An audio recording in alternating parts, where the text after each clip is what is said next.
So that moves us nicely into our interview section. And we understand that over the last few episodes, we've started to bring in a following of people who are, yes, interested in fitness, but also interested in being fitness influencers, creating content for social media, the likes of TikTok, and really aspiring to be part of a brand or even maybe sponsored or representing a fitness brand. And so we've brought in an expert today by the name of Alfred. And Alfred is one of the top guys at Gymshark for social media content creation and the management of everything that Gymshark do with regards to social engagement. So, Alf, hey, how are you?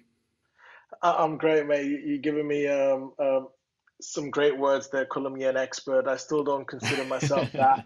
I consider me the game, but yeah, thank you very much for the great introduction. No, man, you deserve it. You deserve it, bro. So, essentially, Alfred, as I said, we've got a number of listeners who are sort of aspiring young influencers and really kind of lost as to how is the kind of best way to really build their social media following and then get spotted by, a brand like the likes of Gymshark and some of the other big fitness brands out there. So, what advice could you give to any sort of young aspiring influencers?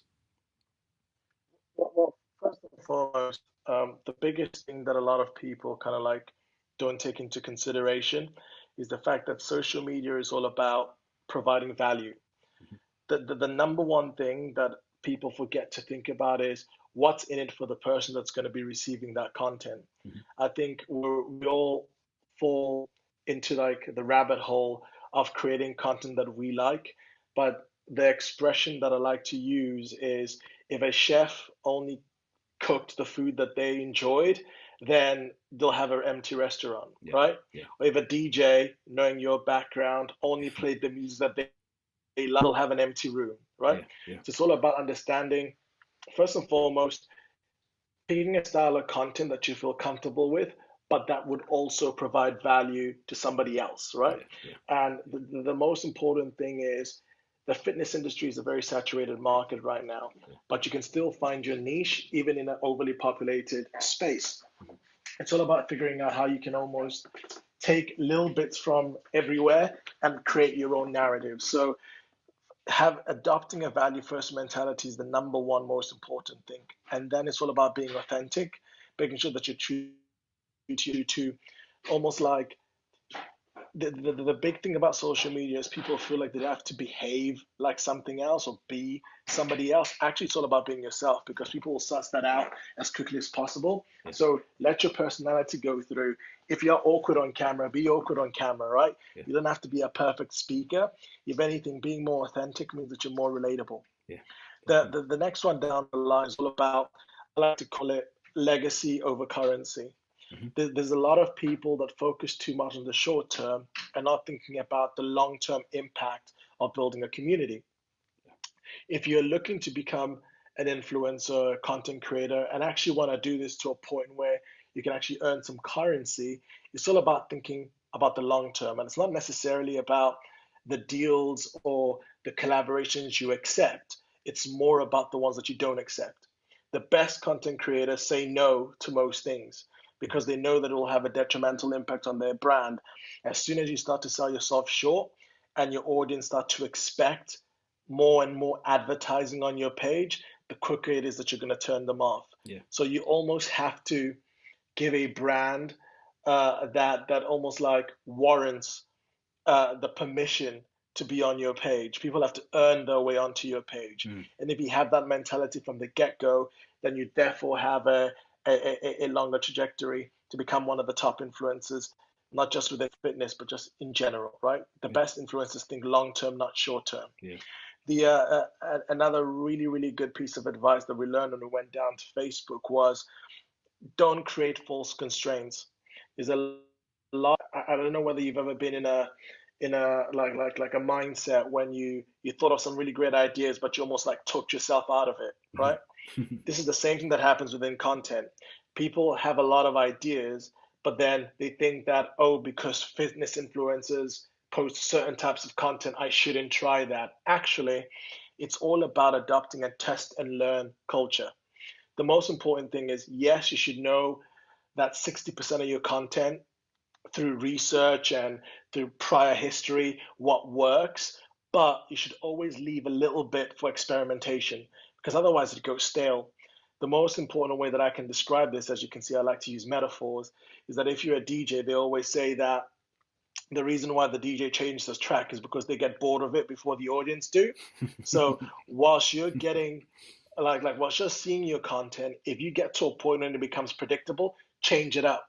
Mm. The more you keep it fresh and the more you keep it authentic and engaging, the more your audience will too.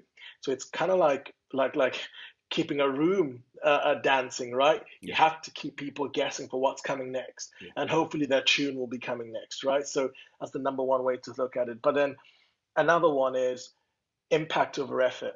A lot of people almost like the first thing that they think about when they're looking to content create is what camera should I buy? There's no point buying a great camera if the content that you're going to be capturing Is is pants. not, if anything, if you have to consider it almost like an axis, where you want to live is in the very low effort, high impact kind of coefficient, Yeah. right? Yeah. You want to make sure that you're creating content that doesn't take a lot of time or effort, but then generating a large amount of impact. Where a lot of people fall short is they focus so much on the effort Mm. of putting something together and getting the right equipment and what is the right grading, and they don't actually focus on the actual content that they're creating Yeah. and what impact is that going to drive.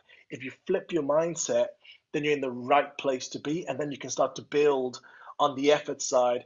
And if you can almost like cap it at high effort, high impact, that's the right place to be. So whenever you're creating a lot of content, always have in the back of your mind whether the effort is outweighing the impact that you're about to create. Yeah. And if you always have that as a almost like a checkpoint or a narrative, you'll never lead astray.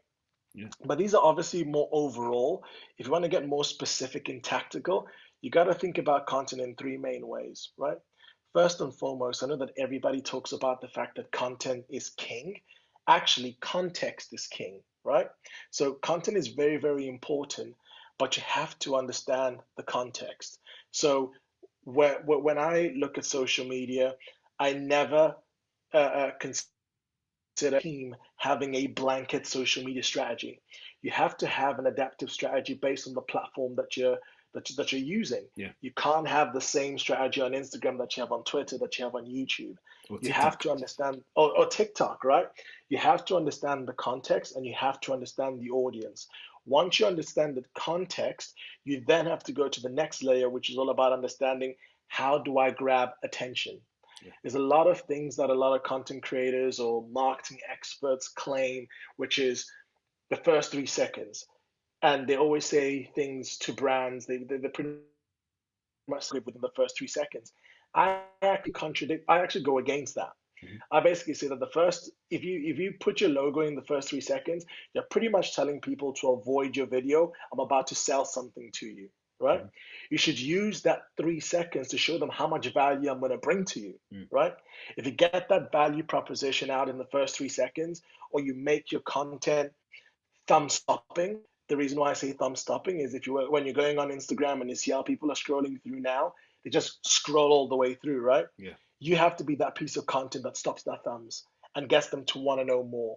So focus on those 3 seconds, focus on how to get that attention, and focus how to stand out from the crowd, and then tell your narrative and your story. I've seen people create videos that are, if you look at the Instagram stats, not many people get past 50%. Mm. So if your punchline is all the way at the end and your value proposition is all the way at the end, how do you expect people to? You can't expect people to actually get to that end when statistically it shows that people don't, Yeah. right? Yeah. So you need to be able to be short and snappy at the start, but then almost like widen the narrative as they keep on watching. Grab their attention and then keep it and then re-engage. That's the most important thing from a tactical standpoint. Yeah. But when you get onto platform TikTok, TikTok has completely changed the game. I think people were thinking that I was crazy about 2.5 years ago when I was like wearing my TikTok jumper, saying it's going to be the next Instagram, the next big thing. But now, especially during lockdown, I think it's the number one downloaded social media app globally, which is phenomenal. But then there's a big trick that a lot of people are missing from a TikTok perspective. At first, everybody was telling me that it's all about like kids lip syncing music, right? Hmm. And then it's developed to be much more than that. It's all about content creation using music. If you have to think about the amount of industries that use music, or how people are highly dependent on music, it's phenomenal that people don't see more opportunities, right? Mm. The big thing about TikTok that people need to realize that it's all about rewatchability. Can I get somebody to watch my video twice? Right? It's almost like when you link it back to music, Jay-Z always said that he would put lines in there that gets people wanting to rewind. It's almost like a pull-up, Mm. right? Yeah. When you pull up the track, right? And you want to Pull. do that with yeah, and you want to do that with your content. How do you create content that's short and snappy and creative, but sometimes you don't give out, you almost like don't see the message of the first go, that you have to watch it again to be like, whoa, what happened there? Yeah. How do you create those kind of? We actually do some stuff with our content where we almost like leave it on a cliffhanger and then it restarts, Yeah. right? Yeah. Yeah. Because people think, oh, did I miss something? And they Mm. watch it again, right? And then they watch it again, right? Yeah. It's almost like, Yeah. Yeah. how Yeah. can you be constantly thinking, how do I get somebody to watch this again because it's that good, right? Because that's how you game the algorithm. They pretty much look at which content gets the highest rewatched, and they prioritize that on the For You page. It's a game of metrics, right? Yeah. And that's one of the big ways to do it. Of course, it's all about trending challenges. You have to know what's trending from a hashtag perspective and adapt to that, but also from a music side. So the algorithm obviously knows which. Before we talk about algorithms, because everybody thinks that algorithm is this myth, right? You have to understand why social media platforms want you on, like are trying to achieve in the first place. The first thing that what they're all trying to achieve is they want to keep people on the platform, and they recognize that the best way to keep people on the platform is by feeding them content that they consume, right? Yeah. Yeah. So the more content that is viral, watchable, slash getting a lot of airtime, the more they're going to show it to their audience, right? Mm. It's simple mathematics because that's what you're trying to achieve. So if you're creating content that's rewatchable and keeping people on your page and keeping people wanting more, naturally the algorithm is going to fall to your favor, right? Yes, there's little tactics here and there, but usually people that sway from tactic to tactic almost lose that. It's all about thinking, it's all about engagement. And once your content is engaging enough, that's the only algorithm that matters, right? It's almost like if you think about Neo in the Matrix, and there's a lot of this code going all around, Neo can see through all of that, right? Yeah. And get straight to the truth, right? And the truth is engagement. So as long as your content is engaging, that's the only algorithm that you need to worry about. Everything else is just like headline reading, right? Yes. I Yeah. think there was Yeah. a Yeah. time in Instagram when everybody was tagging their photos as Singapore because apparently that like gamified the algorithm. But as soon as they fix that, what have you got, right? It's almost like you need to make sure that you think about that legacy, that long term.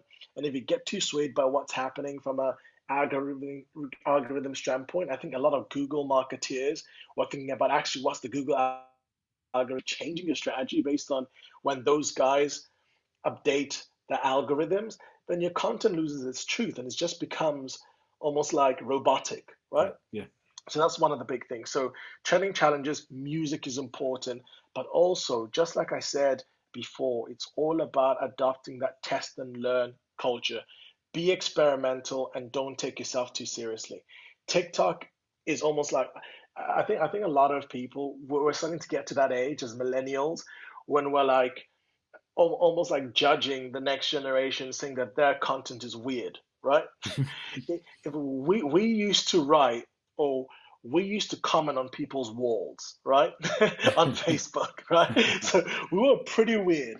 If you go back to the old days when we were using MySpace and having the politics of having somebody in your top friends, we can't really judge anybody, right? The new generation I like to describe as almost like almost like millennials on steroids, right? They're more creative than us. They can multitask. They can look at the editing capabilities that they have at such young ages, right? And they've been birthed in a world where the internet is all they know. So the world has never been smaller to them. So Yeah, in terms of like being inclusive, being open-minded, that all reigns supreme when you're trying to resonate with that audience. And if you feel that you've missed the Instagram train, you need to be on TikTok. yeah, You yeah, After TikTok, we're already speaking about the next one, which is Likey, right? mm. That's the next one. That's a little further down the line. I think it'll take a brave person to jump into Likey now, right? But that's for people like myself, right?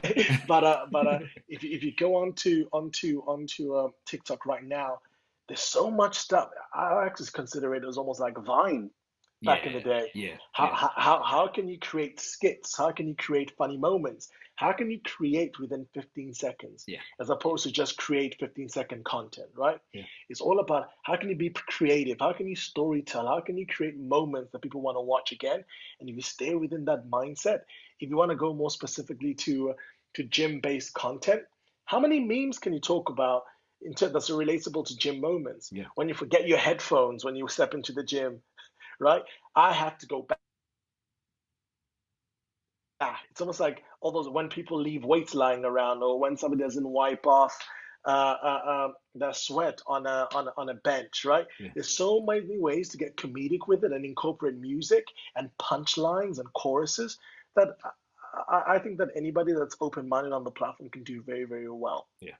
But back to your question about how you can get the attention of a brand, Hmm. it's first and foremost, right? There's a lot of brands that are throwing a lot of money into content creation and are almost like increasing the overall price of what influencer marketing is worth, right? Yeah, Which is probably a bad thing on the brand's perspective because it makes it harder to compete, but it's great for the yeah, influencer. So the most important, because there's a lot of money going around, the most important thing when you're wanting to go into content creation or potentially becoming an influencer is to have a hard think about what kind of influencer are you trying to be, or what's your objective, right? hmm, If you want to be a long term or a big time influencer, there's an approach to getting that way. yeah, If you only care about the short term, there's also an approach to getting that way, right? I personally am more of a long term thinker, right? If you watch The Social Network, they talk about $1 million isn't cool. What's cool? $1 billion, which means don't think about the nickels and the dimes. Think about the millions and the billions, right? The big time play, yeah, kind of like what Joe Rogan did with his podcast. It's free, and then Spotify come calling, right? yeah, It's almost like if you want to do those kind of plays, first, it's all about being authentic and sticking to your truth. You have to have your values, you have to have your non negotiables, you have to make sure that you get that across, and you have to make sure that when you are getting that value across, it doesn't feel that there's a hidden intention, right? yeah, People are cynical, right? You can't, let's say, for example, I've got little nieces and nephews where you give them an iPad and you put YouTube on. As soon as they see an ad pop up, they wait for the skip button to come across and they press it, yeah, right? yeah, Now they're like 2 years old, right? 3 years old. And if they're already able to realize when somebody's about to sell them something or something is not what they want, they can press the skip button. yeah, So if kids are learning that at that young age, imagine trying to almost like pull a fast one on an adult. It's not mm, going to happen, yeah. right? So I'm trying not to swear here because I'm usually like get really really about this stuff, right? So yeah, it's very very important to be authentic because some people say that social media gives them the opportunity to reinvent themselves, but actually I think that it actually gives a deeper look at who you actually are Who you because really you are. can't hide. Yeah. That's who you really are, right? Because you can't hide, right? Again, I know there's a lot of people that kind of like use the narrative of being like kind of like headline, almost like go with the headlines, and there's no such thing as bad publicity. People, those are all like narratives that we've been told for the longest of time. But what I've seen is that if you want to be in for the long term, it's all about spreading that positivity, right? Mm. It's all about being positive. Positivity. The nice guy doesn't finish last in the social media game, right? Mm. The headlines or taking the negative route might be great in the short term, right? Mm-hmm. But eventually it becomes tacky and old, right? Think about how you can grow positively and bring some good to whatever space that you're willing to go into, Yeah. right? And it's all about thinking about that community, right? I know there's a lot of people, and the first connotation that people go with when you talk about the fitness space is people think that it's all about body transformations or how you look, and but let's say for example, if you're a male and all your audience is all female, what value are you providing to a brand if they're all to a male audience, Yeah. right? Yeah. And equally, if you're a female and all your audience is male, again, there's no real value. Yes, you might get them to sign the first check and pay, but then when they don't get that return, Mm. you're not going to get a deal, right? Yeah. Right? In Business 101, they always say that repeated customers are more valuable than the new customers. So if Mm. you have to keep re-signing yourself or keep selling yourselves to more and more brands, that's not a good place to be. No. Eventually, news will travel that you're not valuable, Mm. right? And it's all going to dry up, right? So you want to make sure that you build a community that will actually provide value to those brands and they will actually get a return because they're highly engaged. Because once you do that, that increases the word and that increases your value, right? Mm-hmm. So it's not just about that first deal because contracts, especially in the social space, they come and go, right? Yeah. Yeah. And especially you don't want to be in a space when you're just doing one-off deals. You want to be able to find brands that align with you from a cultural perspective, and you want to work with long term, so at least you have a direction that you're going towards, right? Yeah. And once you have that hit list, you build your community to provide value for that brand. That's how you get the big contracts. That's how you can almost like turn your passion into a career, right? Yes. It's a long-term game, and we talk about building a community, but it's also about trying to find a way that you tell like the fitness story, but in a different way. You have to get creative. Let's say, for example, and Gary Vaynerchuk. I'm a big Gary Vaynerchuk fan, right? Mm-hmm. The good thing about social media or the internet right now is equally the challenging thing about social media, right? We all wanted to be footballers when we were growing up, right? Until a coach told us that we were not good enough.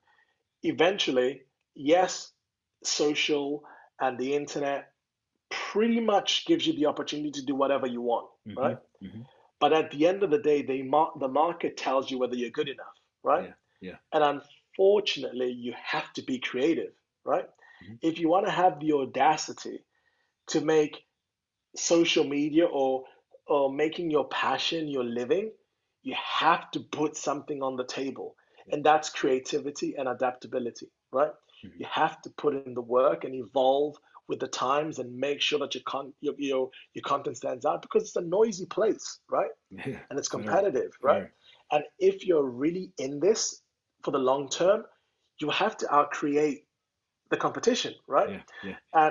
And I have this term which is evolve or die, right? Mm. I cannot, and I didn't coin the term, but it's a term We that use it a lives lot. with me. Yeah, yeah, we I use use it it. a We lot, use it right? in our conversations a lot. Yeah, yeah, 100%. And I almost I probably told it to you until you were blue in the face, right? Like I always say that as soon as that's a mantra within my team, right? Mhm. We are always on to the next one, right? Because it's not even about other brands, right? It's about the guy or the person that's in their bedroom trying to create and find the holes that you're not covering, Yep. and then they come inside you. That's how Gymshark came about, right? Yeah. Yeah. No one saw this little brand from Birmingham being created by Ben in his mom's bedroom. They were just looking at who their nearest competitors were, Yeah. and then all of a sudden, uh, like for example, MySpace wasn't thinking about Facebook, right? IBM wasn't thinking about Apple, Yeah. right? Yeah. So it's almost like why it's relevant in the creative space is you have to stay hungry to create. Even when you eventually get to the top, the biggest YouTubers are still the biggest YouTubers right now because they do it, one, because they're passionate about it, because they're hungry to keep on evolving their content. Yeah. There's a reason why KSI is getting punched in the face in boxing, right? Because it continues to evolve, right? Yeah. You have to continue to bring a new narrative. You have to be able to reinvent. And like I said, if you have the audacity to want to make this your living and to be able to like earn money doing what you love, then you have to put something on the table. Yeah. That's hard work, research, that's creating, that's testing and learning. Some things will work, some things won't. But you can't have red button syndrome. You can't be scared to put that post out there. And if you're the type of person that as soon as your post doesn't get 11 likes, you delete it, then this is going to be a very, very hard place for you, right? Mm. You have to be very, very open to failing because that's the quickest, almost like release from adopting a test and learn culture. Because without that, you're not really going to go anywhere, right? Yeah. And you're going to be doing things that people are already doing. And like we said, from a brand's perspective, there's 70 million brands on just on Instagram, right? Yeah. Never mind the 1.2 billion creators that are on there. If you want to get through that, you have to put in the work, right? Yeah. And you have to get it out there, not care about what anybody else thinks. You should look at the feedback and let the feedback inform what content you should do. Mhm. As soon as you delete your post, you're almost like robbing yourself of valuable information, Yeah. Totally. right? Totally. Right? And that's how you should shift your narrative. But yeah, yeah. But It's what I relevant. didn't want, It's relevant. yeah, And I yeah. think What I I think one of the things that you haven't said, which is really quite inspiring, actually, and I think it's something that we should probably cover and discuss a little deeper, is the fact that you didn't speak about clothing. You didn't speak about what you wear, and you spoke at length about being authentic, being yourself. If you're awkward on camera, being awkward on camera. If you're shy, you spoke about authenticity. You spoke about who you are as a person and creating content based on your own narrative. But I think one of the things that seems to be becoming like almost a common misconception because of the way some influencers have made it is that the less clothing that you wear or the more outlandish your clothing, the more attention you get. And that's one of the really key things that I didn't hear you say. So can you just go a little bit deeper into that? And what do you feel? We have a number of quite young listeners who ultimately may be influenced by some of the things that they've seen, where you do have, young girls or even guys, sort of uh, dressed in very little and see them as achieving, thousands and thousands and hundreds of thousands of likes and see those as influencers and maybe think that that is the thing that gets them the attention. What would you sort of say on that? What would be your perspective on that? like I was saying before, that's a short-term tactic, right? Yeah, We were talking about wanting to be footballers, where there's a retirement almost like age at football, yeah, right? You can yeah, only be a footballer for so long, right? Equally within the social media game, you can only maintain if it's all based on your physique, you can only do it for so long, yeah, right? Before you can obviously continue it, but then when does it get to the point where you start to have a negative impact on your mental health, yeah, right? Because that's very, very important. You have to live with yourself every day, right? yeah, And if you're putting on a mask every day for the world, eventually that's going to take its toll, right? The reason why I steered away from that is because I do recognize that in the short it does work, right? mm-hmm.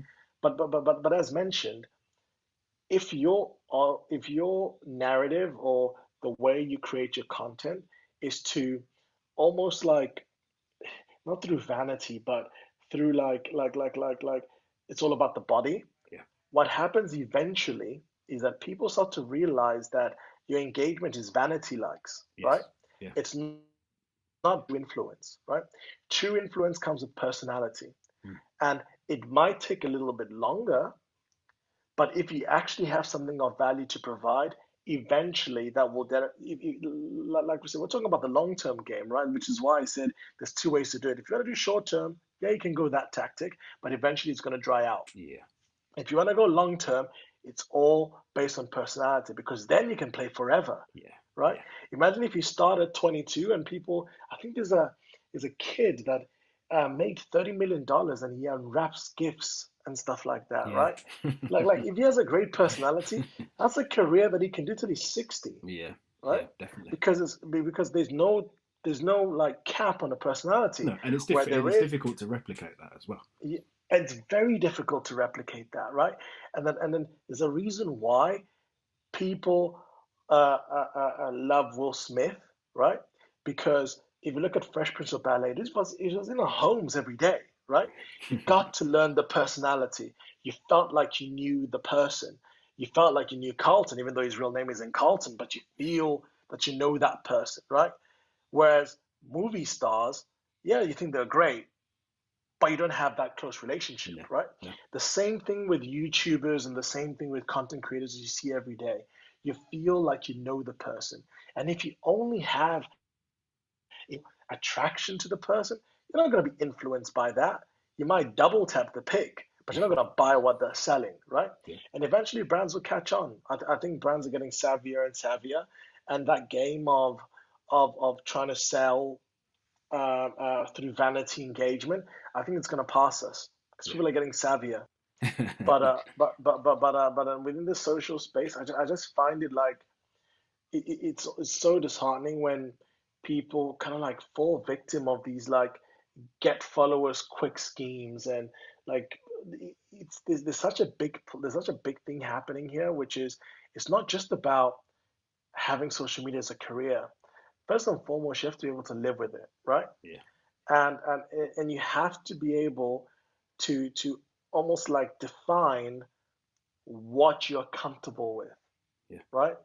Because in the long term, especially if you're looking to go into YouTube, which is probably the most powerful way of becoming an influencer, Instagram is cool, Hmm. right? But YouTube is where the real influence is because it's all about personality, Yeah. right? If you really want to do that, then you have to be authentic. You have to be able to show your imperfections. You have to be comfortable with people seeing you for who you are, right? Yeah. There's a Yeah. reason why reality TV stuff, like reality TV, does great. Like I saw a film about, I think it featured Brad Pitt and Leonardo DiCaprio, right? And no one cared, right? 10 years ago, it'll probably stop the world, right? Yeah. Yet Yeah. people care more about KSI fighting Logan Paul Yeah. than they do about stars of old, right? Yeah. The world is Yeah. moving. The world's like wasn't that fight a headline in a boxing card, Yeah. and there was a Yeah. championship fight in the same space? Yeah. Yeah. There's a reason why that's happening, man, and I know like a lot of people that have actually invested a lot of time in that profession, right? Yeah. Like reputable. They have the right to be at the top, but they cannot resonate with an audience. Yeah. Right? Yeah. Yeah. Now you almost have to be treating yourself as a media company, right? Just being good at something, unfortunately, is like that football coach. It isn't enough, right? Mm. You Mm. need to you need to be able to sell what you're offering, right? You need to be able to think like an entrepreneur, like a creator, Yeah. especially if you want to have the audacity to do what you're passionate about. Yes. That's just the thing that you have to. It's almost like it's yeah, what you have to barter with. Well, that's good. It's really positive to to hear that, and it's good to hear from someone that's doing a job regularly, and is an expert in the field, sort of say, that there is authenticity, personality, and ultimately just being yourself, and not Yeah, the quick fix of wearing very little clothes or trying to do what you can to create attention today, but it being about something that is, can be credible, and many people will frown, many older people will frown at, people that can make a living from being an influencer. But this is the new world that we live in ultimately, and I think there's a space for it. If we can encourage young people to do it in a way that's safe, in a way that doesn't compromise their integrity, I think it's a fantastic thing for people to be getting involved in. So, thank you very much for sharing, and giving us some insight into the other side of the industry, and how people can do that, man. Thank you very much.